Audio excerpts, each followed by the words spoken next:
سننے کے بجائے اللہ کے رسول صلی اللہ علیہ وسلم کو برا بلا کہنے لگے۔ ایک کہنے لگا کہ اگر آپ نبی ہیں تو اللہ رب العزت کو آپ کے علاوہ کوئی دوسرا شخص ملا نہیں جس کو نبی بنا تھا۔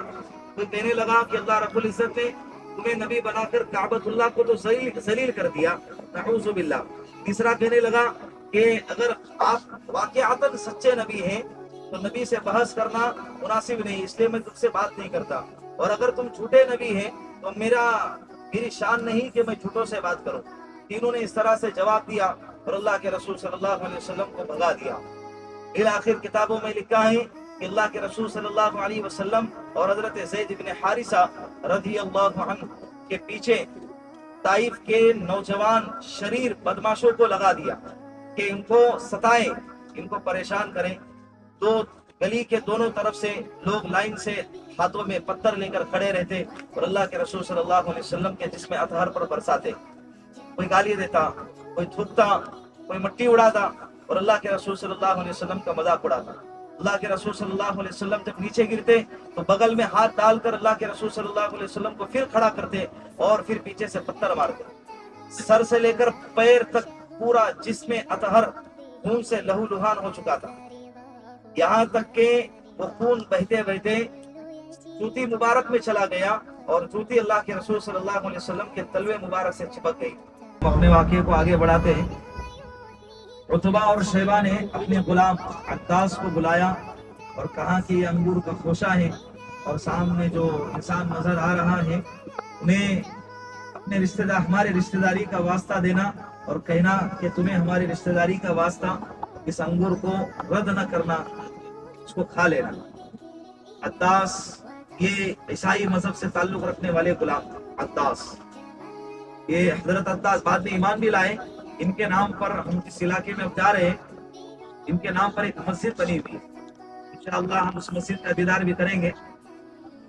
تو لہذا حضرت عطاس اللہ کے رسول صلی اللہ علیہ وسلم کی خدمت میں آئے اور فرمایا کہ آپ کو عتبہ اور شیبہ نے دیا ہے اور اپنے رشتہ داری کا خون کا واسطہ دیا ہے کہ اسے انکار نہ کرنا، اسے کھا لینا۔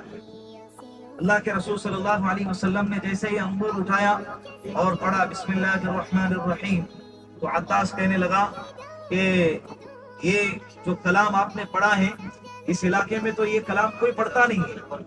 اللہ کے رسول صلی اللہ علیہ وسلم نے فرمایا کہ تم کون سے علاقے سے ہو؟ حضرت عطاس کہنے لگے کہ میں نینوا کا رہنے والا ہوں۔ نینوا۔ اللہ کے رسول نے فرمایا اچھا نینوا میرے بھائی یونس علیہ السلام کا علاقہ ہے۔ جیسے حضرت یونس علیہ السلام کا نام سنا، حضرت عطاس جانتے تھے حضرت یونس علیہ السلام کو، تو فوراً کہنے لگے کہ کیا آپ نبی ہیں؟ اللہ کے رسول صلی اللہ علیہ وسلم نے فرمایا کہ جی میں نبی ہوں، محمد رسول اللہ صلی اللہ علیہ وسلم۔ عطاس فوراً مسلمان ہو گئے، بلایا۔ تو لہذا اللہ کے رسول صلی اللہ علیہ وسلم نے اس وقت میں آسمان کی طرف ہاتھ اٹھا کر دعا فرمائی، اللہم انی اشکو الیک ضعف قوتی وقلت حیلتی وحوانی علی الناس۔ اے اللہ میں تجھ سے شکایت کرتا ہوں اپنی کمزوری کی تیرے سامنے شکایت کرتا ہوں۔ اے اللہ اگر تم مجھ سے راضی ہے ولا ابالی، اے اللہ مجھے پھر کسی چیز کی پرواہ نہیں۔ اے اللہ تو نے مجھے کس کے حوالے کیا ہے؟ ان لوگوں نے تو میرا یہ حال کیا ہے۔ اللہ کے رسول صلی اللہ علیہ وسلم نے بڑے زبردست انداز میں، بڑے زبردست الفاظ میں اللہ کے سامنے اپنے دعاؤں کا اظہار فرمایا، اپنے دل کا اور اپنے خیالوں کا اظہار فرمایا۔ اللہ رب العزت کے رحمت کو جوش آیا۔ کیسے جوش نہ آتا؟ دیکھیں نا، ایک ماں کے سامنے جب بچہ زخمی ہوا پڑا ہے تو کیا ماں اپنے بچے کو اس حالت میں دیکھ کر برداشت کرے گی؟ کبھی بھی اس کو اس حالت میں کبھی بھی نہیں چھوڑے گی۔ ہمارے نبی سے تو اللہ ساری کائنات میں سب سے زیادہ پیار کرنے والے ہیں، سب سے زیادہ پیار کرتے ہیں۔ لولا کما خلقت الافلاق، اے نبی جی اگر مجھے تجھے بنانا نہ ہوتا تو یہ زمین و آسمان کو بھی نہ بنا تھا۔ تو جس نبی سے اللہ اتنی محبت کرتے ہوں تو کیا اس نبی کو اس حال میں کبھی بھی چھوڑ سکتے ہیں؟ تو اس طائف کے سفر کے بعد اللہ رب العزت نے ہمارے نبی کو معراج کے سفر پہ بلا لیا۔ اے نبی جی یہ دنیا والوں نے، اس مخلوق نے تیرے ساتھ یہ حال کیا ہے، آپ غم زدہ نہ ہونا، آپ دکھی نہ ہونا، آپ پریشان نہ ہونا۔ ہم آپ کو بتاتے ہیں آپ کا مقام کیا ہے، آپ کا مرتبہ کیا ہے، آپ کی شان کیا ہے، آپ کی علویت کیا ہے، ہم آپ کو بتاتے ہیں۔ پھر اللہ رب العزت نے ہمارے نبی کو ایسے سفر پہ بلایا کہ جس سفر پر اللہ کے رسول سے پہلے کوئی نبی، کوئی فرشتہ، کوئی جنات نہ گیا، نہ ہمارے نبی کے بعد قیامت تک نہ کوئی نبی جائیں گا، نہ کوئی فرشتہ جائیں گا، نہ کوئی جنات جائیں گا۔ یہ واحد اعجاز، یہ فقط اعجاز خالصتاً یہ ہمارے نبی کے مقدر میں آیا ہے۔ وہ طائف کا سفر بڑا عبرت والا سفر ہے کہ کہتے ہیں نا کہ جب بھی مجھے دین کی طرف سے کوئی چوٹ لگی ہے، جب بھی مجھے دین کے لیے کوئی چوٹ لگی ہے تو مجھے وادی طائف کے پتھر یاد آتے ہیں۔ آج اگر ہمیں دین کے خاطر اگر کوئی پریشانی آتی ہے، کوئی تکلیفیں پہنچتی ہیں اپنوں سے، غیروں سے، تو صبر کر لینا چاہیے۔ یہ طائف کا سفر ہمیں سبق دیتا ہے، طائف کا سفر ہمیں سبق دیتا ہے کہ برداشت کرنا چاہیے، صبر کرنا چاہیے، درگزر کرنا چاہیے، نظر انداز کرنا چاہیے اور ان کے لیے دعائیں کرتے رہنا چاہیے۔ اے اللہ انہیں ہدایت دے، اے اللہ انہیں ہدایت دے، اے اللہ انہیں سمجھ عطا فرما، اے اللہ انہیں دین کا شعور عطا فرما، ان کے لیے دعائیں کرتے رہنا چاہیے، اس لیے کہ ہم نبی کی امت ہے۔ تو لہٰذا اس طائف کے سفر میں ایک واقعہ تو یہ ہے، انشاءاللہ اس بات کا دیدار بھی کریں گے۔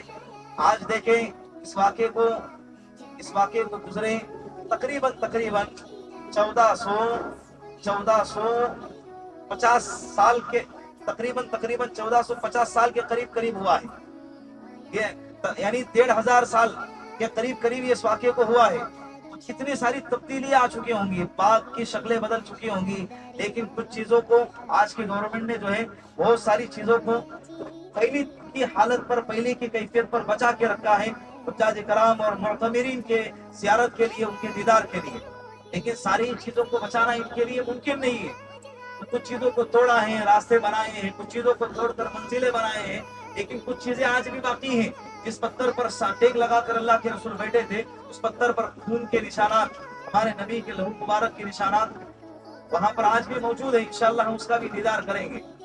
اور یہ دیدار جو ہے نا مزہ لینے کے لیے نہیں کرنا ہے کہ بھئی ہم طائف گئے تھے ماشاءاللہ بہت مزہ آیا، یہ مزہ نہیں آیا ہے، ہمارے نبی کے تکلیفوں کو یاد کرنا ہے، یہ عبرت کے لیے ہے۔ ہم ہمارے نبی کے زندگی کو کتنا بھلاتے ہیں، شادی بیاہ کے موقع پر، جنازوں کے موقع پر، اسی طرح بہت سارے فنکشنوں کے موقع پر ہمارے نبی کے سنتوں کو، ہمارے نبی کے سیرتوں کے جنازے نکالتے ہیں۔ اس وقت ہمارے نبی کی یہ والی طائف کی تکلیف ہمیں یاد نہیں آتی ہے۔ یہ تکلیف کو یاد کر کر ہمیں اللہ کے رسول صلی اللہ علیہ وسلم کے سنت کے مطابق زندگی گزارنے کی کوشش کرتا ہے۔ تب کریں گے نا انشاءاللہ، انشاءاللہ۔ لہذا اس سفر میں ایک تو طائف کے اندر اس بات کا دیدار ہوگا، مسجد عطاس کا دیدار ہوگا، مسجد علی کا دیدار ہوگا، اسی طرح ایک بستی آتی ہے حضرت عبداللہ ابن عباس کی بستی، وہاں پر ایک مسجد ہے ماشاءاللہ، بڑی خوبصورت مسجد ہے، اور اس مسجد کے بالکل بائیں طرف ایک چھوٹا سا مکان ہے ٹوٹا ہوا۔ آج بھی گورنمنٹ نے اس مکان کو چاروں طرف سے دیوار بنا کر اس مکان کو محفوظ کیا ہوا ہے۔ آج بھلے وہ پوسیدہ ہو چکا ہے، پرانا ہے، 1500 سال مٹی کا بنا ہوا مکان ہے، لیکن انشاءاللہ اس کو محفوظ کیا ہوا ہے، انشاءاللہ اس کا بھی دیدار کریں گے۔ حضرت عبداللہ ابن عباس یہ وہ صحابی ہیں جو اللہ کے رسول صلی اللہ علیہ وسلم کے چچازاد بھائی ہیں۔ حضرت عباس رضی اللہ عنہ کے فرزند شہزادے، ان کے بیٹے ہیں، اور یہ بڑے مفسر قرآن، فقیہ الامت، امت کا ایک بہت بڑا طبقہ ان کے علم سے فائدہ اٹھاتا تھا۔ اللہ رب العزت نے ان کو علم کی بڑی صلاحیت عطا فرمائی تھی۔ انشاءاللہ ہم اس بستی کی بھی زیارت کریں گے۔ پھر واپسی پر ایک علاقہ آتا ہے جسے قرن المنازل کہتے ہیں، وہاں پر ایک مسجد ہے، اس مسجد کے اندر انشاءاللہ ہم واپسی پر احرام باندھیں گے عمرہ کے ارادے سے۔ اور اس کے اندر ایک مسئلہ ضرور سمجھ لیں کہ اس سفر میں جتنے بھی حضرات آئے ہوئے ہیں تمام کو عمرہ کرنا اور عمرہ کا احرام باندھنا ضروری ہے، اس لیے کہ اب ہم مکہ المکرمہ سے نکلے ہیں، میقات سے باہر چلے جائیں گے، اور مسئلہ لکھا ہے کتابوں میں، فقہاء کرام نے، کہ میقات سے جب باہر جائیں گے اور کوئی شخص دوبارہ میقات میں مکہ المکرمہ میں آنا چاہتا ہے، چاہے وہ حج کے ارادے سے آئے، چاہے عمرہ کے ارادے سے آئے، چاہے یا کسی اور ضرورت کے ارادے سے آئے، تو اس کے لیے ضروری ہے کہ وہ احرام باندھ کر آئے اور آنے کے بعد عمرہ کرے۔ تو لہٰذا جتنے بھی حضرات اس بس میں سوار ہیں، سفر میں ہمارے شریک ہیں، سب کے لیے ضروری ہے کہ وہ اس سفر کے اندر قرن المنازل سے احرام باندھے عمرہ کے ارادے سے، اور انشاءاللہ اس کا آج عمرہ ہو جائے گا۔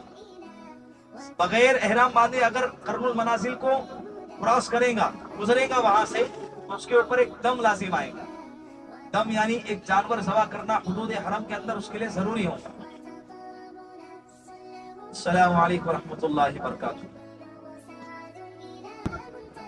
اللہ کا شکر ہے اللہ نے وہ دن ہم کو دکھا دیا جس دن کا ہم برسوں سے انتظار کرتے تھے.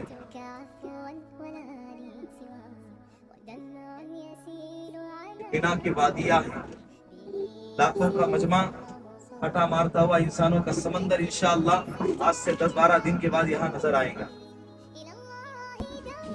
یہ مکہ المکرمہ سے طائف جاتے ہوئے خوبصورت وادیوں دیدار کرے ماشاءاللہ.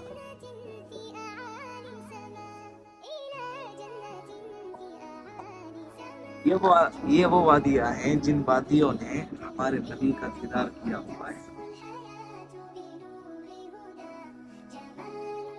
ماشاءاللہ. جی السلام علیکم رحمۃ اللہ وبرکاتہ. ماشاءاللہ دیکھیے جی ہم پہنچ گئے مسجد عبداللہ ابن عباس، بستی عبداللہ ابن عباس. بڑا سا گیٹ نظر آ رہا ہوگا آپ کو سامنے، باب عبداللہ ابن عباس.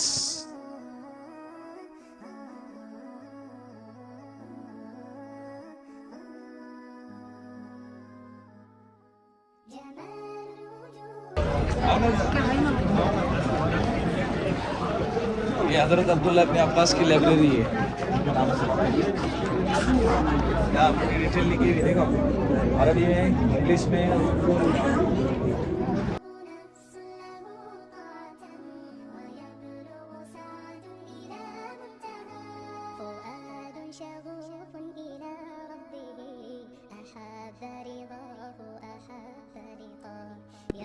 حضرت عبداللہ ابن عباس رئیس المفسرین حضرت عبداللہ ابن عباس رضی اللہ عنہ کا مکان ہے. یہ بڑا سا مکان یہاں کا سب سے بڑا مفسر اللہ کے رسول کے اجازت بھائی حضرت عباس کا مکان. دیکھیں ہم آج اونچے اونچے بنگلوں پر گھمنڈ کرتے ہیں، اصل زندگی تو ان کی تھی، کامیاب ہو کر چلے گئے. اللہ ان کی مغفرت، اللہ ان کو جزائے خیر عطا.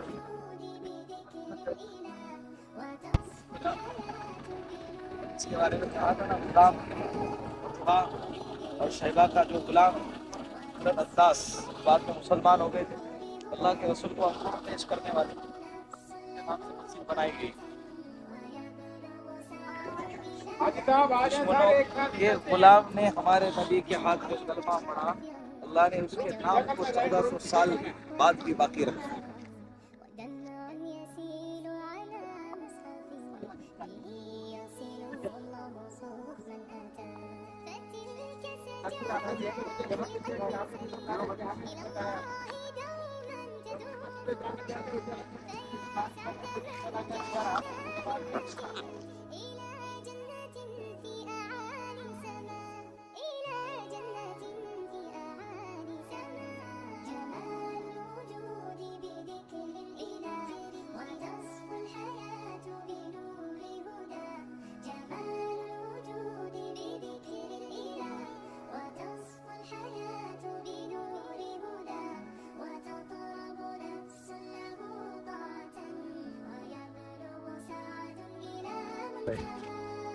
مسجد عباس، وہ جو باغ ہے نا مسجد عباس کے پیچھے ہی ہے. یہ جو باغ ہے نا جس باغ میں اللہ کے رسول ٹھہرے تھے، ہاں جس باغ میں اللہ کے رسول ٹھہرے تھے، باغ اور مسجد.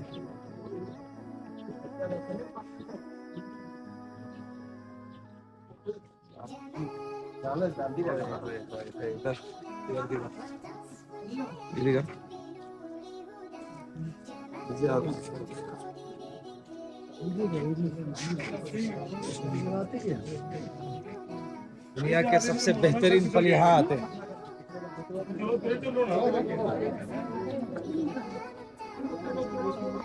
ماشاءاللہ کیا منظر ہے نا، بہترین.